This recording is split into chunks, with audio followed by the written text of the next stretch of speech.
All right, welcome everyone. I want to thank you so much for coming to our CLE today, Social Media for Lawyers. Of course, it's a very hot topic as social media continues to grow here.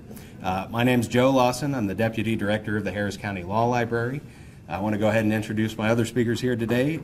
Kristen Lee, who's an Assistant County Attorney with the Office of Vince Ryan, Harris County Attorney.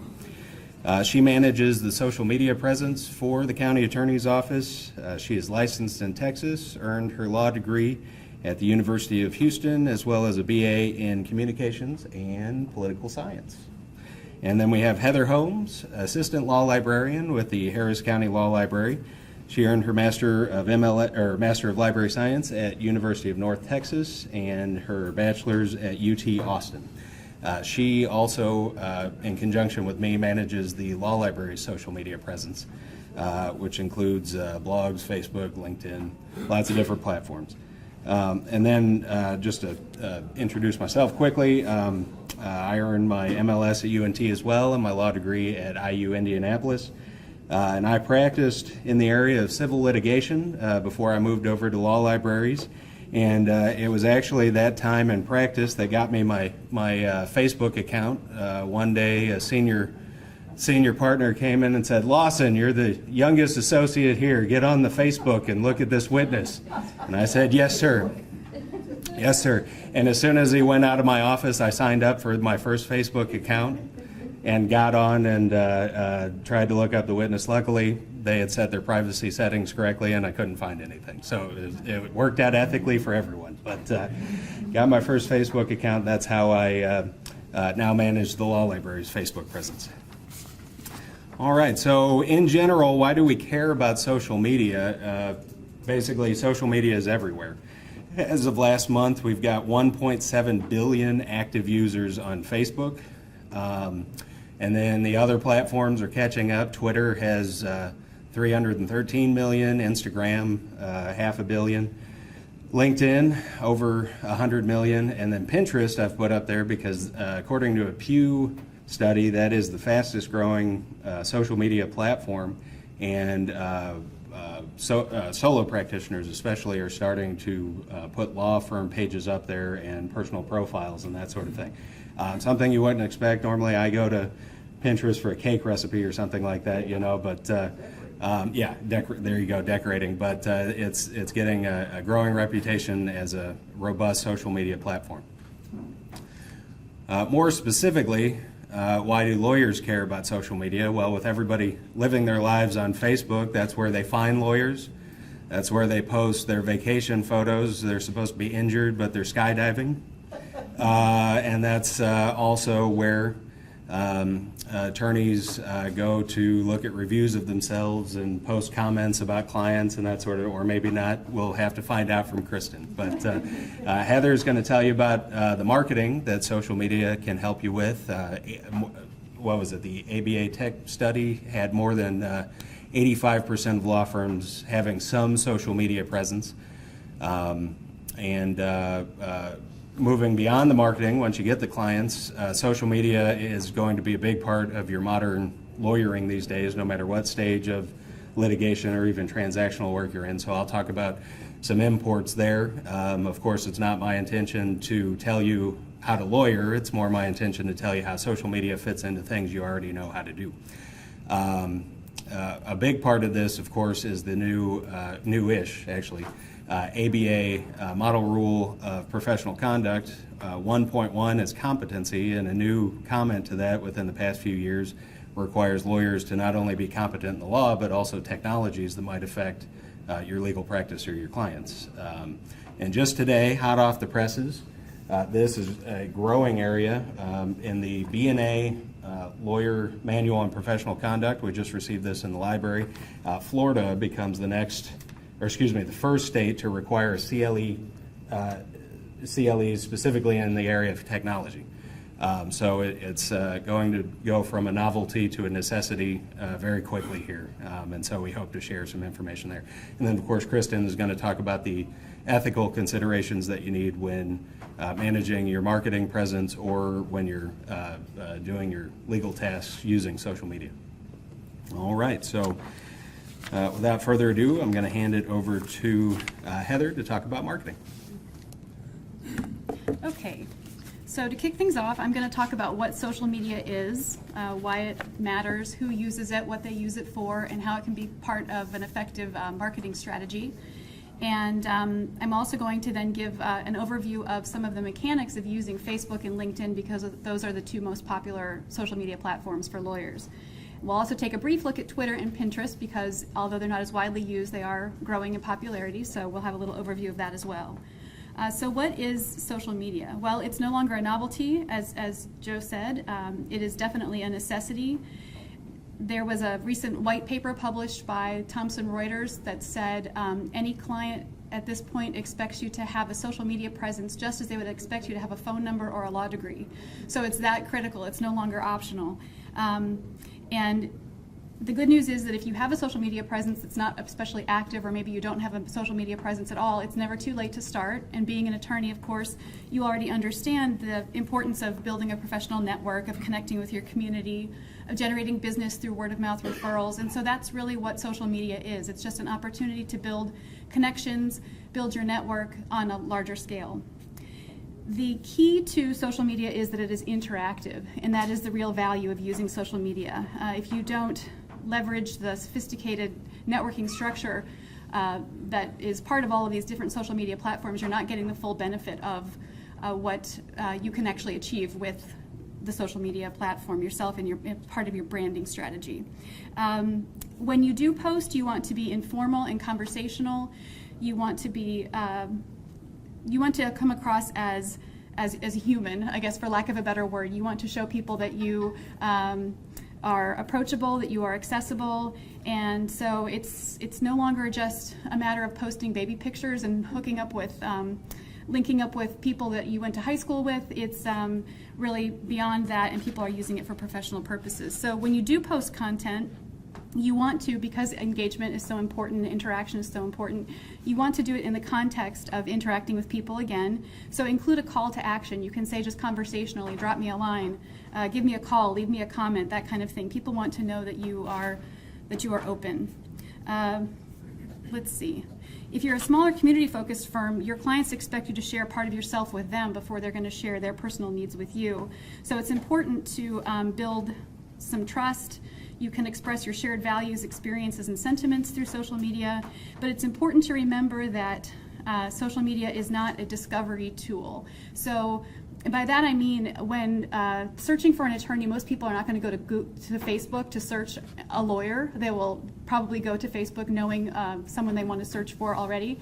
So it becomes part of the phase when people are considering if they want to hire an attorney.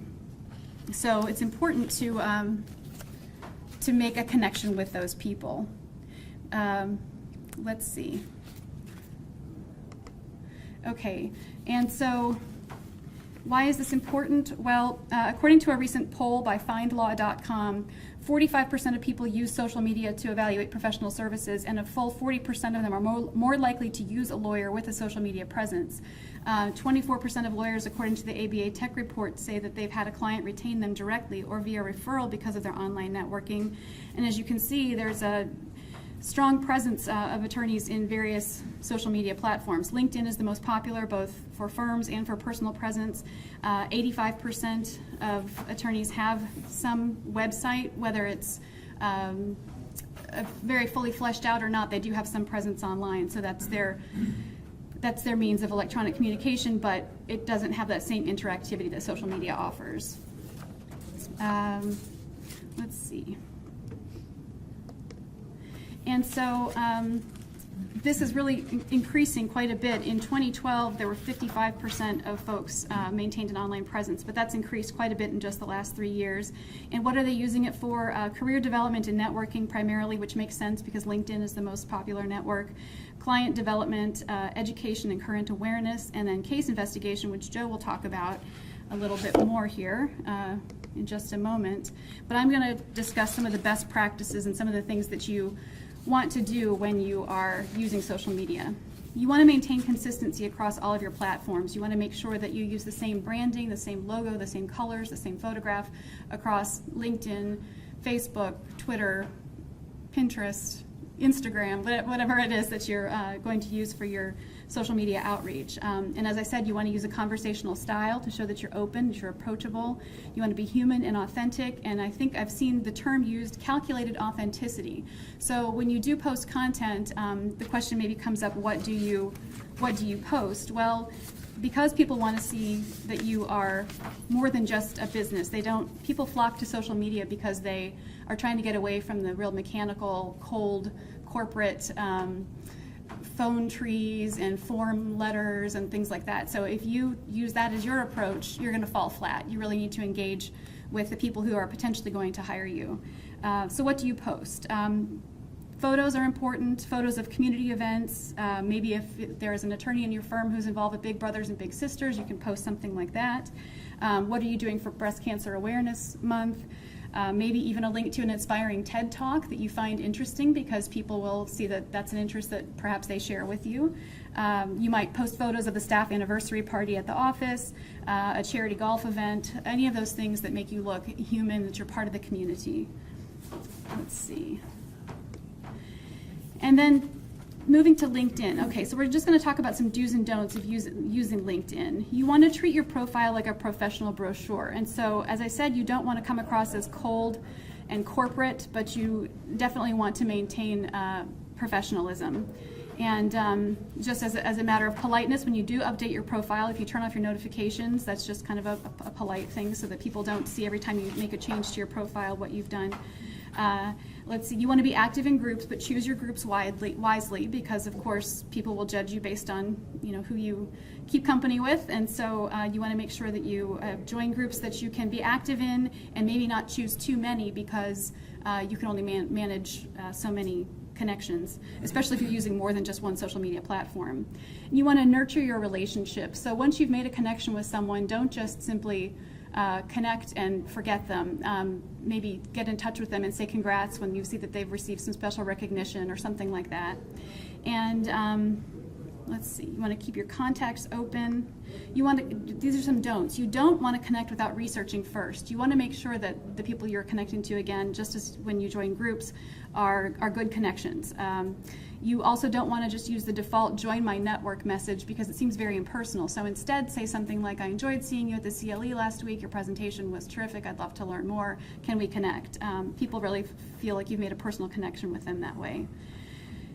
You can allow recipients to see each other. You don't want to allow recipients to see each other's contact information. So if you send something out to a large number of people, hide that just as a matter of privacy. Don't post faulty or broken links, of course. Make sure that everything you post is a valid working link. And then don't self-promote. Don't try to offer some value beyond self-promotion. Don't just grandstand or talk about your accomplishments, but offer some additional content like the things we talked about, even posting an article that you've read, a TED Talk, as I mentioned, and certainly don't let your profile stagnate. And then with Facebook, you want to choose an easily recognizable profile photo because this is what will accompany every single one of your posts.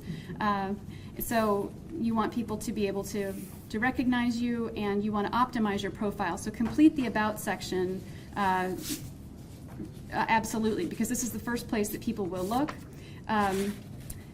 They're going to look at, so you want to make sure that you include, of course, your name, where you work, including the location, your educational background, a link to your firm's website, biographical information you can include as well. You can include a favorite quote. How much content you include is up to you.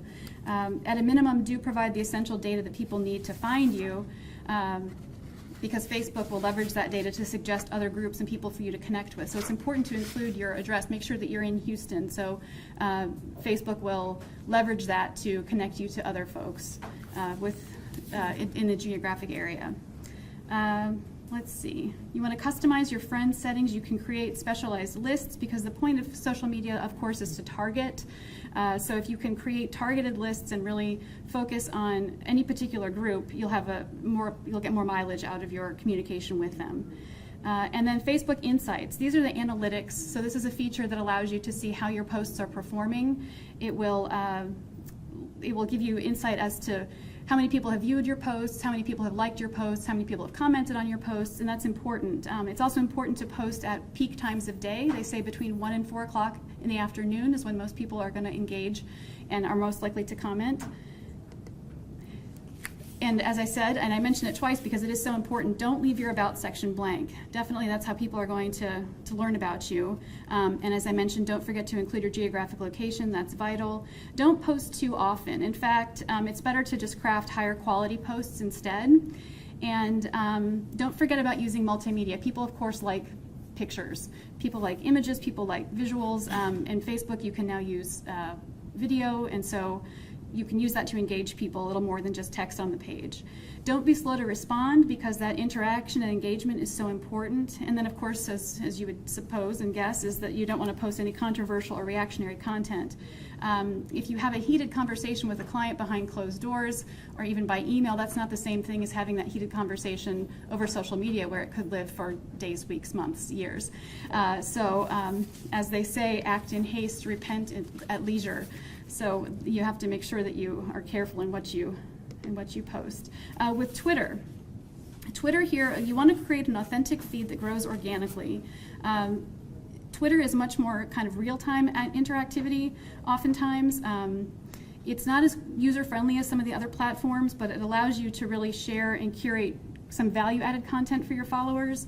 You can establish credibility within your industry. You can engage with others by linking, retweeting is very important, and use targeted industry-relevant hashtags, and probably just stick to a minimum of, or a maximum of like 2 hashtags, and kind of weave them into your posts, and make sure that your hashtag isn't overly saturated because again, you want to target a specific population. So it's important to choose a hashtag that has some meaning.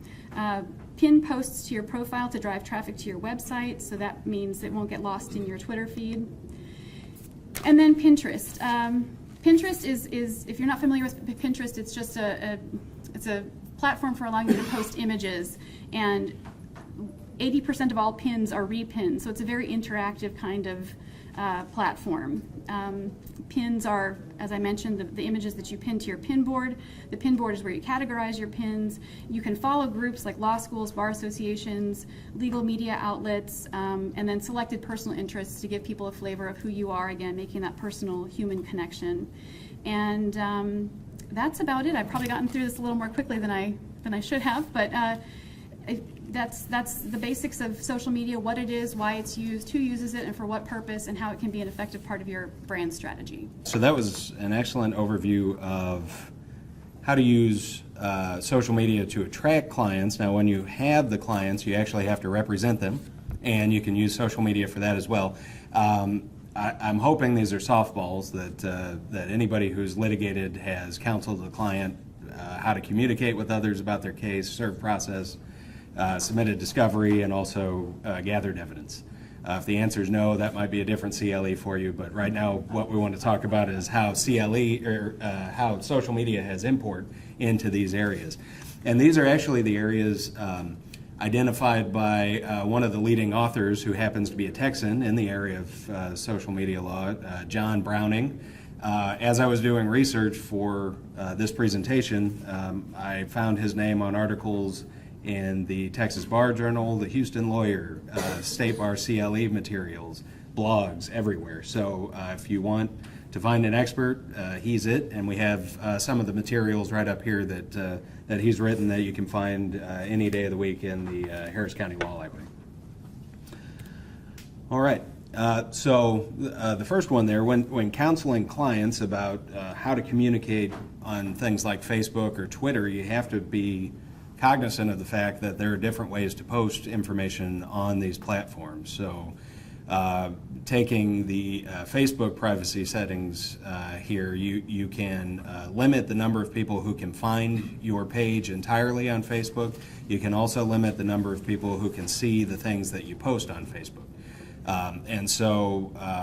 Now this doesn't mean that something that would be posted on Facebook wouldn't be discoverable, but if it's public, that's something that anyone can just go to your page, download, print off, and submit into evidence. So if you want the benefits of the discovery process and the ability to maybe ask for a protective order or something else like that, you may want to counsel your clients to only share with friends, only share with themselves, that sort of thing. But even if they limit it to just me so that they basically use it as a cloud drive, they can go back and look, they are sending it off to Facebook servers. So they are sharing it at least with Facebook. And so that may subject somebody to third-party subpoena or something of that nature, which you can actually find out more about in Guerrilla Discovery, another book that we have in the law library. Not only are you sending it to Facebook, thank you, Kristen, yes. Not only are you sending it off to Facebook, you're also sending it off to your internet service provider. It might be Comcast or AT&T, so it sits on their server. They're sending it off to a DNS server, which is yet another company. So just by clicking post, you're sending it off to multiple parties, even if technically you're saying you're just sending it to yourself. And so that's an aspect of Facebook where even if you don't use it, if you don't heed Heather's sage advice and set up your own marketing page, you at least have to be able to tell your clients about these sorts of things because they're engaging in social media and you have to know a little bit about it. So just to give you some screenshots here and a little bit of a practical overview, this is how you limit a post. So if you're going to post something on Facebook, you can see at the top here is what we wrote about today's CLE. We put a nice big photo there to catch everyone's eye as they're going down their news feed. But at the bottom, right before you have the save or the post button, you have this little drop-down menu where you can click it. The automatic setting is to public, so that means it's just going to go out to the world. But if you click that, you can set it to just your friends, only me.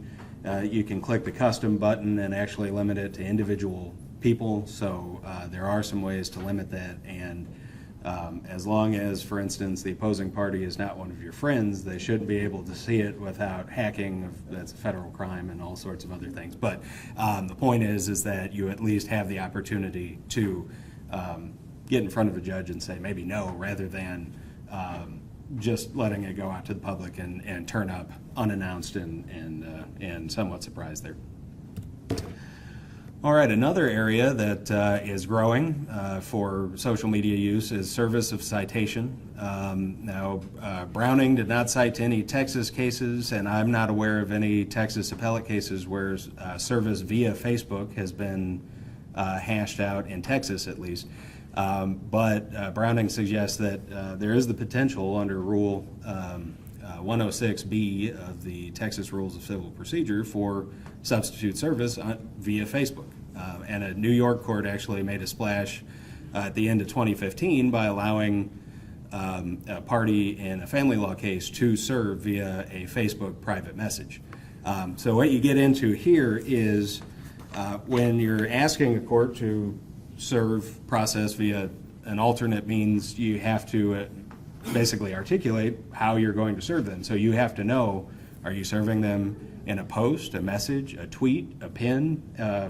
What else do we have? A gram? I don't know. So, but you have to put that in your affidavit if you intend to do that. And as many of you know, Justice Willett of the Supreme Court of Texas is the tweeter in chief. So if you ask a court to serve via tweet and you don't put the recipient's Twitter handle in there, Justice Willett will have a problem with that once it goes up for review. So that hopefully makes it a little more real. The other side of this is the so-called duty to Google, and this is spelled out by Browning in his CLE course book. This is a growing area amongst the states where basically if you want to do alternative service, you have to prove that you tried to find the person, and part of trying to find them is Googling them, right? And Google turns up all sorts of social media pages where you can find out where they say they live, or at least what city, maybe a phone number or an email address, all sorts of things that they've posted. In your Facebook feed, you might also have location as a type of post, so you can actually see where they were last night or where they are now, that sort of thing. And so the case that I pulled out of the article is actually one from my home state of Indiana, and the way I was told the story back when I was in law school in 2005 was the counsel was arguing in front of the appellate court and indicated that they did an extensive search to try and find Mr. Groce, and they couldn't find him, and the judge actually Googled Jim Groce, Indiana, on the bench and informed counsel, I just found him. He's at his mom's house right now. So, yes, the default judgment was not upheld in that instance. Anyway, so barring situations like that, you want to make sure that you do Google and that you do focus on social media pages. One way to do that is, here's the practical tip, through the Google site search. So you actually type in the word site, well, in this case it's facebook.com.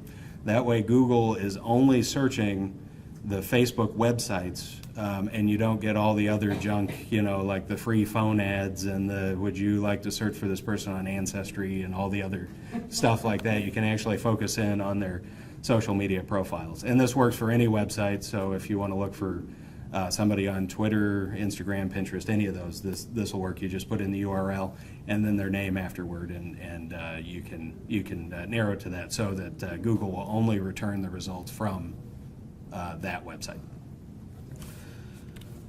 All right, another area that is ripe for social media use is discovery. Requests for production can, according to Texas Forms, Pleadings, and Practice, can be discovered, and you can ask for production of those.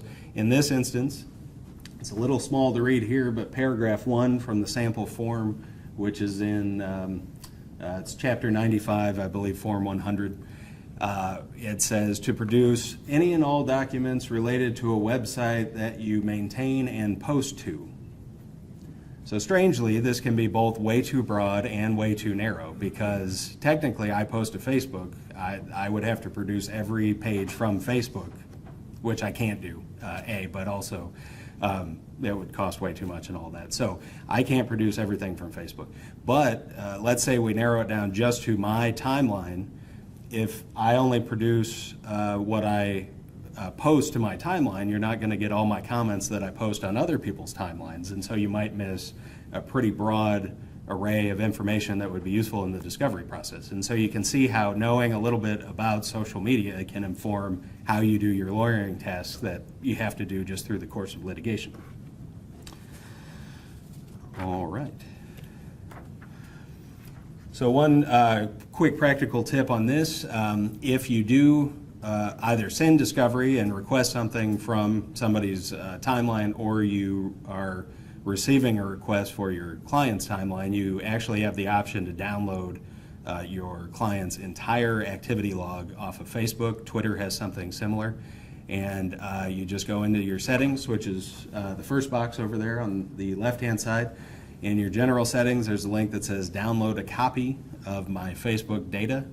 And then it downloads a zip file with everything you've ever posted, reacted to, your entire profile, so anything that you've put on there back to whenever you started your Facebook account. So for me, that's 2007. For everybody else, it's I'm sure 2004 when it was started. So yeah, it can be quite an extensive document, but in that instance, you can see everything the person's posted, good or bad, and you can also use this actually as a client vetting strategy to see what's out there that might be lurking on their Facebook page. So that's the practical tip from the discovery section there. All right, and then related but slightly different is just gathering evidence. As I said before, you have these levels of publication. So you have things that are open to the public, and according to Browning, those are just there sitting waiting for you to discover. If somebody doesn't change their privacy settings, then that's fair game. But as Kristen, I believe, will be talking about soon, you want to make sure you don't do anything unethical, like hack someone's account maybe, or lie about who you are to get access to their friends list or things like that. I don't even know. I'm going to let Kristen talk about that. But so that information that we're talking about is the private information that has somehow been blocked and is not accessible to you just with a general Google search. There are ways of still getting that. Of course, the person who maintains that page has access to all of that, so through the discovery process, as we saw there. But also, this happens so frequently that the social media websites have FAQs about how to submit subpoenas for private information. And so this is the one from Twitter. You just go to their help center and type in subpoena, and you find guidelines for law enforcement, but it's actually, this applies to any subpoena or court order according to the Twitter information there. And it tells you exactly where and how to submit subpoenas and court orders to their general counsel. Similar things for Facebook. If you go to their help center, you can do the same thing. I didn't do it for Pinterest and Tumblr and Instagram and everywhere else, but it's pretty common. That's how they can actually help you with that task. And then once you get the evidence, you have to somehow submit it in court. And so the leading treatise, at least requested in the law library upstairs, is Texas Evidentiary Foundations from Lexis.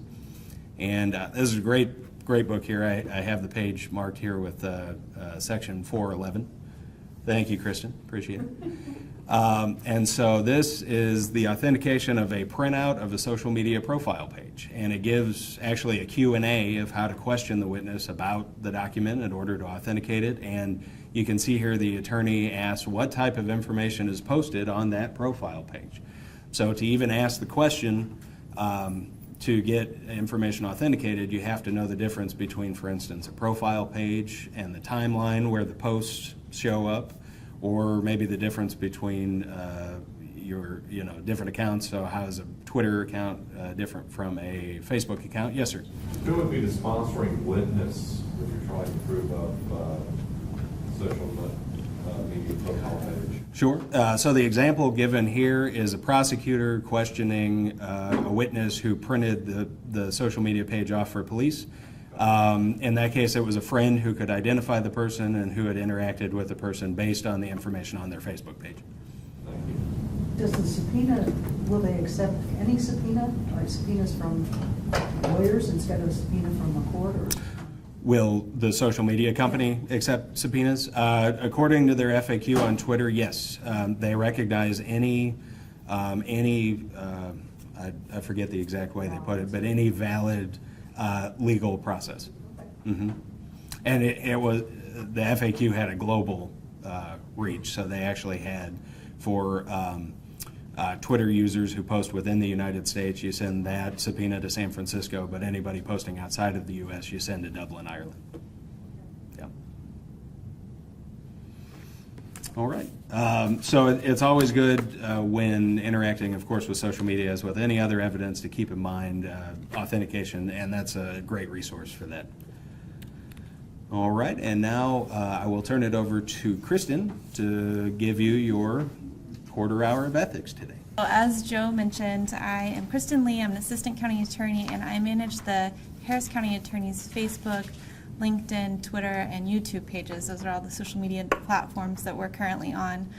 And in doing the management of those sites, I have run across some ethical considerations that I just wanted to run by you all. If you're thinking about starting a page for your law practice, or if you already have some things that you need to think about before you interact with the world through your social media. So the first thing I was going to bring to your attention is that your Facebook pages or your Twitter pages or any of their social networking pages can be considered advertising, which falls under certain obligations that you have to do for the state bar. So Rule 7.03 and 7.05 address solicitations and provide guidance as to social media. Rule 7.03 in particular prohibits a lawyer from seeking professional employment by what they call other electronic contact, which includes your social media accounts, if the contact concerns a matter arising out of a particular occurrence or event from a prospective client or non-client who has not sought your advice and with whom you do not have a familial or past-present attorney-client relationship, and when a significant motive is your financial gain. So basically, ambulance chasing is a bad idea in real life, and it's a bad idea online. And those complaints go directly to the state bar, so if you get caught doing it, you have to prove that you were acting ethically and that this was not the case, that you weren't actually trying to solicit somebody through their social media accounts. Rule 7.05 regulates solicitation by electronic communications to a prospective client for the purpose of obtaining professional employment. And the interesting thing about Rule 7.05 is that it says you have to mark your electronic communications, including your social media, with advertisement. Just like you would if you were printing out like a glossy ad or taking out an ad on the back of the phone book, if those exist anymore, you have to mark it as an advertisement. And you also have to seek the State Bar of Texas review of your advertisement before you do that. So you have to submit it to the State Bar. You have to let them review it, and then they determine whether it meets their ethical criteria, and then they'll give you the okay to use it. And a best practice is to do that beforehand. It's better to do it beforehand than have to ask for forgiveness afterwards. So keep a close eye on the way that you're portraying yourself online, because the State Bar really does feel strongly about not soliciting through your social media accounts. So your pages, your Facebook page, is an advertisement under most circumstances.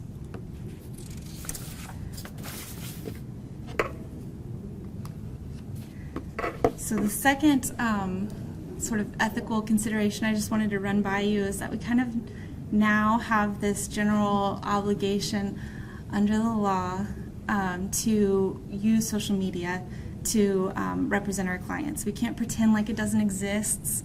I know that sometimes, especially after you hear this hour-long CLE about all of the things that you have to consider when you're running your social media accounts, you think, I'm just not gonna deal with it. I'm gonna put my head in the sand. I just don't want to mess with it. It's too complicated. That's no longer an option for you. You live in the world of Twitter, unfortunately, and we all have to deal with it. And so the model rules of professional conduct make it clear that competent representation encompasses staying abreast of the benefits and risks associated with relevant technology, including how such advances impact conducting investigations, engaging in legal research, advising clients, and conducting discovery, some of which Joe just covered for you, so you have some idea of how your social media is going to come into play when you're doing discovery. So some examples, the ethical duty to preserve information may be especially concerning in the age of Facebook and Twitter. We like to think that after you post, especially on Twitter, that it disappears right away and nobody's going to see it. But then you go and you have a client and you do as Joe suggested, and you download their history, and you realize that your client's been posting all kinds of interesting things about where he or she has been and her thoughts on a given issue, and you might think, wow, I really wish she hadn't done that. You cannot advise her to delete those tweets or those Facebook posts. You can't advise her to erase her history. That's not an option. It's out there. The only thing that you could do is potentially advise her about her options regarding her privacy settings, but she can't delete it. The evidence is there. It's a done deal.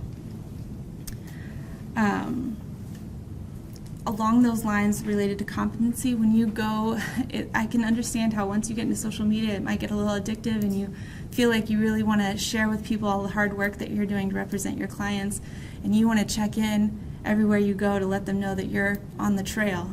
You don't check in at your client's house. These are all things that are going to infringe on their confidentiality as your client and can definitely damage the attorney-client relationship. So be careful about your geo-tracking. It's tempting, like I said, to check in where you are and show people that you're working, but just stay away from that. It could get you into ethical trouble. So along those lines is the third piece of ethics that I wanted to share with you. Ethics issues can arise when lawyers make a request to access profiles without clearly indicating the purpose of the request, or by being deceptive about why they're requesting a friendship.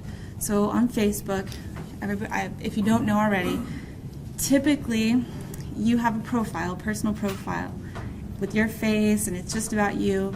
And then the way that you connect with people is by forming friendships, and you have to click a button that says friend this person. So you have to be upfront about why you're friending that person. If it's somebody that you know, like genuinely know, then that's fine. Your family, your friends, your high school classmates, all of that good stuff, that's fine. But if it's somebody that you heard might have been dating a witness in one of your cases and you're just kind of curious to see what's been going on in her life lately, you have to let them know who you are and why you're requesting their friendship. You can't just be anonymous. You can't, because some people are super friendly and they accept anonymous friend requests from people they don't know. That can't be you. You have a certain obligation to let people know who you are and why you want their friend request.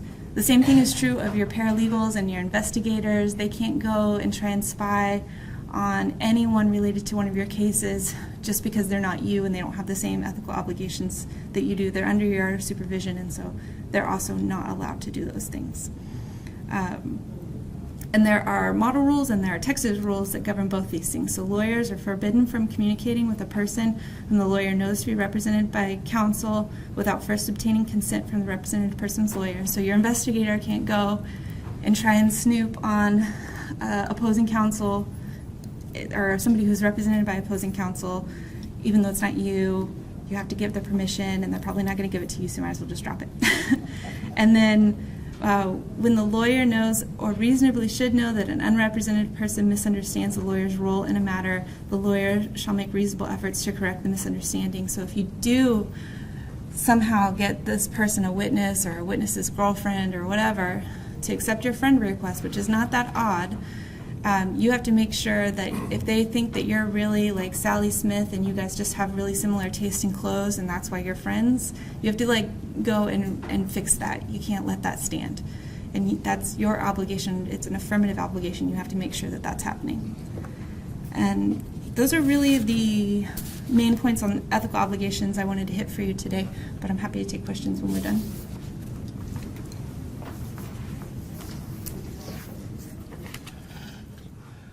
All right, and does anyone have any questions?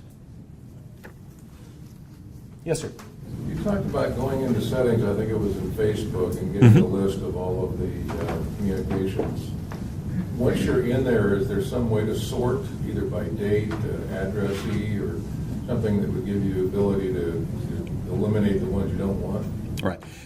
It arranges it into type of media, so you have an activity log, which is in chronological order, so you can narrow down on which sections you want to. And then you have photos, which are separate, that have metadata such as time, date, place, that sort of thing. So there are ways to do that, but it's not built in. I mean, it's basically a data dump, in a zip file that you then have to figure out how to sort through. Yeah, Facebook doesn't go out of their way to make it too terribly easy on you, but you can do searches. Windows has a built-in search feature at the top, so if you have everything in one file folder, you should be able to search that and index it as well. Yep. I think I saw a hand in back first, yes. In LinkedIn, there's a section where you can advertise for skills and endorsements. And I thought I saw a case out of state in Pennsylvania or something a couple years ago that said that was basically endorsing lawyers that way was illegal advertising. Is there anything in Texas that addresses that? Well, do you want to talk about it, Kristen, or do you want me to do my further reading plug here? You can do both. Okay, great. What I would point you toward is the Texas Young Lawyers Association Social Media Pocket Guide 101. And it actually has a section in there that's directly on point. Basically, that can be seen as quid pro quo advertising. So if you endorse an attorney for civil litigation and they endorse you for e-discovery or something like that, that can actually be seen as that, and there's no place to explain why you've endorsed somebody. It's just a click. So that, according to Texas Young Lawyers, that could open you up in Texas for ethical issues.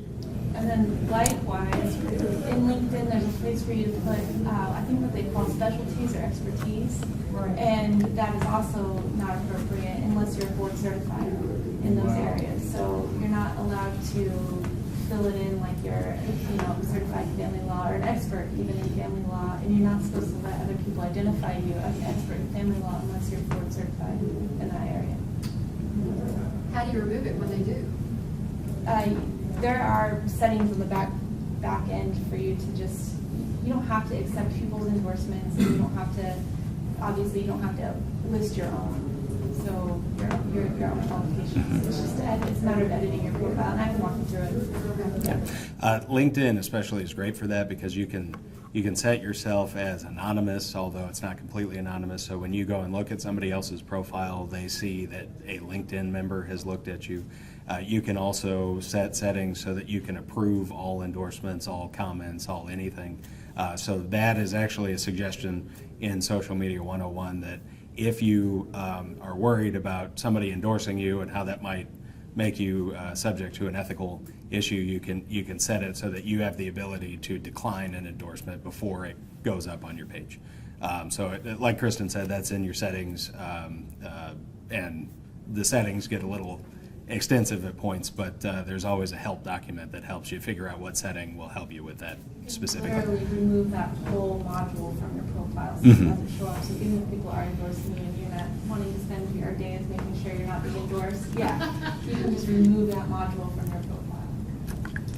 And that's a little easier to do if you go to your LinkedIn page. You just hit the little edit pencil button, and then all of a sudden you'll see a bunch of markups on your page. So that section will be outlined with a square, and there's a little button up. I believe it's on the top left. Does that sound right? Basically, you can just hit X, and it takes out that whole section. Yes, sir. There seems to be a tension between keeping your online presence sort of up to date and having your online information reviewed by the state bar as advertising. So do you have any guidelines about what might constitute a material change that needs to be re-reviewed, or how often should you have your online information re-reviewed by the state bar? In my research and preparing for this particular CLE, it sounded as if the best practices was to, when in doubt, send to the state bar. But I realize that that's going to be time intensive. I don't know, Joe, have you just heard something? Well, I'm just going to quote the same thing one more time. They actually draw a distinction between things like educational posts versus new advertising posts, so anything that seems like advertising. But if you are completely posting just something that's for educational purposes, and you see this all the time on law firm blogs, they'll post just an article about a certain topic, as long as it's completely extricated from the advertising. Social Media 101 says that that's a way to be able to continue to update, but without having to continually get everything approved. But again, that's up to your discretion as the attorney who has to act ethically. And unfortunately, there are no clear guidelines as to which is which. It just falls under the exception to, I believe, 7.07? Yeah. Is there a difference in authenticating a Facebook dump or a LinkedIn dump or whatever kind of dump as to whether you get it from Facebook or whether you get it from the individual? Would you have to authenticate it different? In other words, do you have to get it by subpoena, or can you just? Basically. Sure. So the question is, if I can try to summarize, sure. How you get the information from Facebook it may affect how you authenticate the evidence in court later on. Even if you can even authenticate information, if I download my Facebook, if I download a Facebook page, is there something else that my attorney would have to do in order to authenticate that, or would it just be easier to get it from Facebook? Right. Well, the example given in Texas Evidentiary Foundations is one where the witness just printed it on their home computer, and then they appeared in court to authenticate it. So I think that's the guidance there. And then, of course, the more standard route through the company would involve things like business records, affidavits, and whatever else. That's all discussed in the FAQs on Twitter and Facebook. Yes, ma'am. A question about Facebook is, it's a difference between friending somebody, but if their profile is completely, you find them, you Google them, because you have a duty to Google. Sure. And you're not, they're a part of your case, can you use that information if it's completely public? You just can't friend them. You can friend them And so, yes, you can use their public Facebook profile, there's no problems there. If you choose to friend them, you just have to let them know who you are. But if there's no need, if they've got their whole profile out there, it's probably not come up. Yeah. Right, and that's what the expert says as well. In his CLE course pick, John Browning said it's completely ethical to see public information online and download that and whatever else. Yeah. So when you get into the discovery and all that, that's where you have to, flesh out that difference between private and public information. And the private information is the one that might require the extra routes to discover it. Yes? Heather, I heard you say that it's almost a requirement now to have social media presence.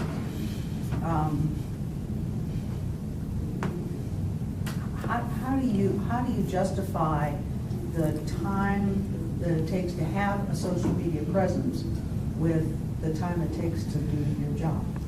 Sorry.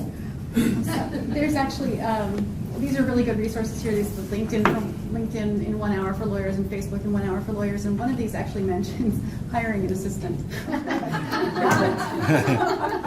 I guess that's the short answer. I agree. It's a lot to maintain and it takes a lot of time, especially when you've got your own social media to maintain, right? Your personal accounts. But I'm not sure if I have a good answer for that. But the new adage is if it doesn't get on Facebook, it never happened, right? And so maybe the point there is whatever time it takes, you have to allocate it. Yeah, which is unfortunate. It's almost akin to keeping your website up to date. Sure. And which hasn't been used against too many people too many times, but it's something you hear all the time. Mm-hmm. But this just adds another whole slew of complexity Mm-hmm. as far as time. Right. Well, I think Heather may have mentioned it. If not, I want to make sure I mention it. A lot of website management software these days allows you to link to your social media accounts, so that way, if all you do is update your website, it will send a tweet to Twitter, it will put a post on Facebook, it will pin something on Pinterest, update your LinkedIn account. So that way, that's a time savings, legal tech automation type thing. And you can get that through Squarespace, Wix, Avo, right. Additionally, what some people do is they don't even have a website, they just have social media, and social media allows posting back and forth. So for instance, if you post a video on YouTube, you can click a box and have it post directly to Twitter. And then that way, I mean, it completely eliminates standard HTTP documents that you just flip directly onto social media. Any other questions? All right. Well, just a real quick plug since we have just a couple minutes left. This is actually the launch of our Legal Tech Institute at the Harris County Law Library. Our goal with this is to provide practical tech information that can go along with your legal practice. So for instance, how to use social media in the discovery process, things like that. But coming up in November, we are also going to offer Word for Lawyers and Other Legal Types is the name of that one. And that's, how to create a PDF out of a Word document, how to insert a section symbol, all sorts of things that lawyers need to know how to do just to do their general litigation or drafting or anything else. And then blending your legal research in December is another one. So how to use multiple legal research platforms and how to make those interact. Our website launches on Monday. We'll also have a lot of information you can access just online, so links to legal tech companies and places where you can view webinars and learn information without ever coming downtown if you don't need to. And also screencasts from the law librarians at the Harris County Law Library to actually give you a visual walkthrough of how to do snippets of legal tasks. So I encourage you to take a look at that Monday when it goes up and sign up for future CLEs. Since it's from the law library, all CLE credit is free, open to the public. And we, of course, welcome comments. If there's a specific topic you want to learn about, either we'll try to present on it or we'll try and get a speaker who's an expert in the area to come in and speak with you about that. Just a final announcement, make sure you get a handout, make sure you sign up for CLE credit if you need to, and thank you so much for your kind attention. We appreciate you coming today. For more learning opportunities like this, including online tutorials and in-person training sessions, visit the Harris County Law Library's Legal Tech Institute website at www.harriscountylawlibrary.org/tech.